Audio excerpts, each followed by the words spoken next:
Here's the product we're going to review. Whole egg powder by Provident Pantry. Came from BePrepared.com. At the time I ordered this, you could get the number 10 can for $17.50, and I believe there was $6 shipping. So there's my parrots. It would pay to order more than one thing at once, probably. Now, when you open it up, you'll find inside, which I've already opened it and taken it out, you find this little oxygen absorber, keeping the product nice and fresh, so you want to discard that. Kind of a egg-colored, yellowish, dry product.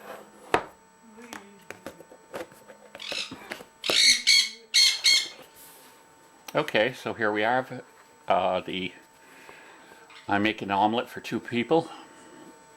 So I've got 6 tablespoons of water. Egg. I've got the proper amount of water that it mentions on the can. Different brands, I think, have different amounts of water, so I'm going to let you look that up yourself when you buy some. Then we're going to mix it up. When you get done mixing it, it kind of looks like parrots again. When you get done mixing it, it kind of looks like butterscotch pudding before it's been gelled.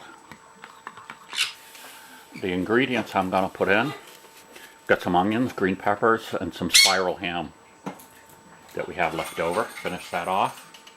Make a good omelet.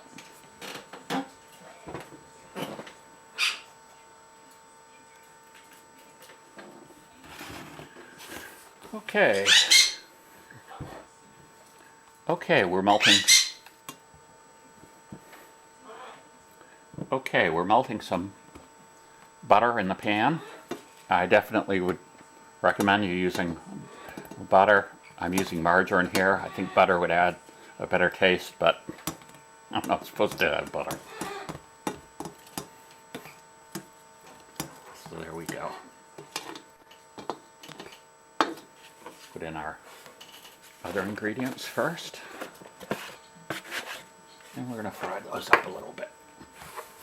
Now, I made this once before, and I had the problem of I cooked it a little too high heat, so we're going to be going a little slower with this. And hopefully I won't burn any of the powdered egg mixture. Now, I've used the powdered egg mixture in baking, and it comes out great for baking. I've made a couple loaves of bread. We made some brownies the other day.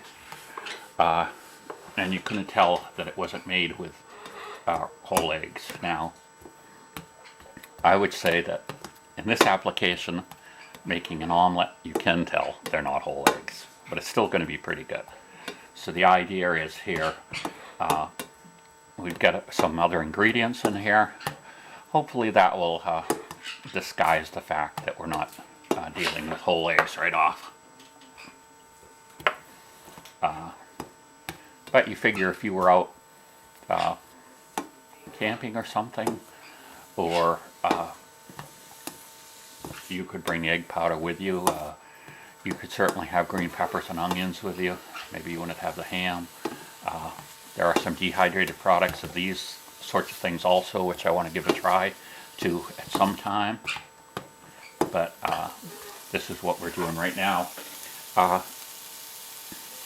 Seems from what I've seen, the egg powder, the container I got here says it's 96 eggs, so extra large eggs. Evidently if you use 1 teaspoon per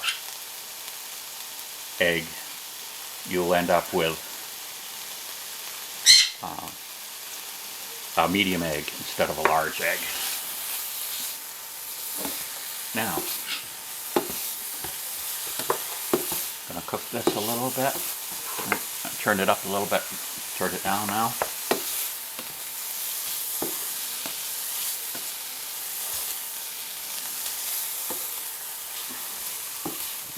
Now, we're gonna put in our egg mixture. I'm gonna turn my heat down a little.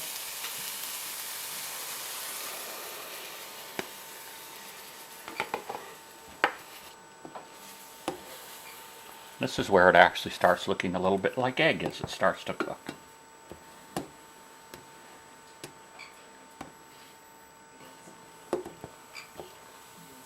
So it's probably not going to have the exact same texture. Last time I made this, my wife said, "Oh, this tastes just as good as eggs." My daughter said, "No, it doesn't."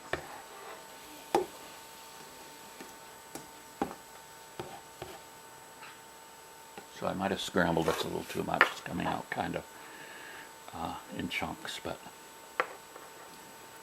we shall see.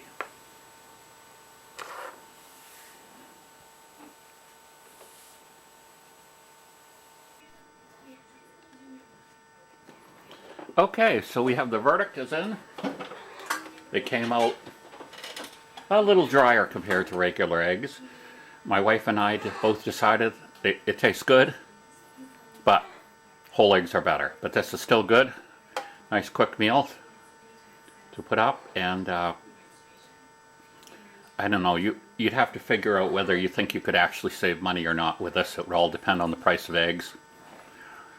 Eggs in this area go anywhere from, loss leader, sometimes $1 a dozen for the smaller eggs, up to maybe $3, $2.50, $3 a dozen for larger eggs somewhere else. So you'd all have to figure that in if you were just doing it for cost saving. I think this is more of a convenience, more of a backup when you run out of eggs, or something to carry with you out when you're camping or on the trail. Thank you very much.